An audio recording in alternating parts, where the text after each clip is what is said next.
Hello and welcome muli sa aking kusina. Today, gagawa tayo ng isa na namang masarap na Filipino dish na sinigang na baboy. Ito ang mga sumusunod na ingredients. Pork belly, onion, sili. Para sa ating gulay, meron tayong sitaw, labanos, at talong. Itong talong habang hindi nyo pa ginagamit, ibabad nyo lang sa tubig para hindi siya mag-discolor. Onions, whole pepper, sinigang mix. Ang gagamitin kong sinigang mix yung with gabi kasi wala akong gabi. So, para medyo malapot yung sabaw natin. Salt, pork cubes, at ito ang ating kakaibang ingredients ngayong araw na to.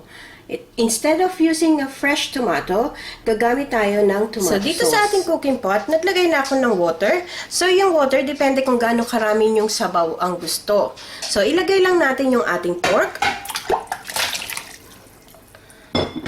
at yung onions.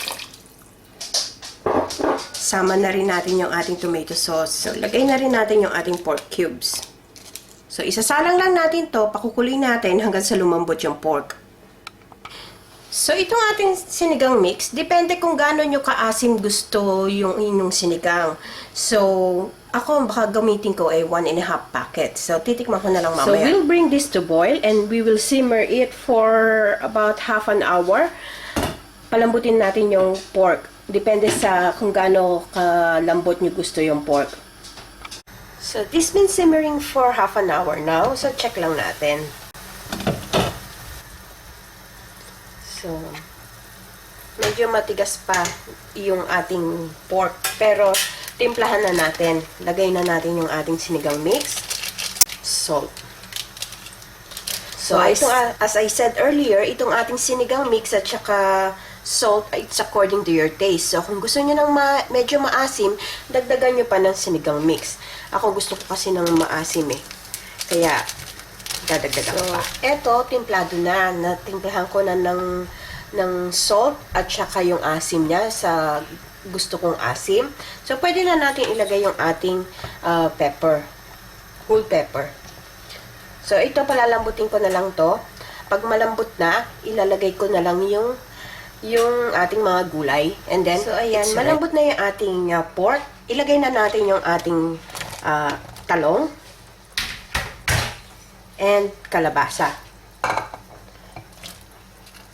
So, paunahin lang natin palambutin itong konti, yung talong at kalabasa. I mean, labanos. So, ilagay na natin itong labanos. And then, palambutin lang natin muna ng konti yung ating labanos at talong bago natin ilagay yung sitaw. So, ilagay na rin natin ngayon yung ating chili or yung sili. So, we'll simmer this for maybe 2 minutes and then balikan natin.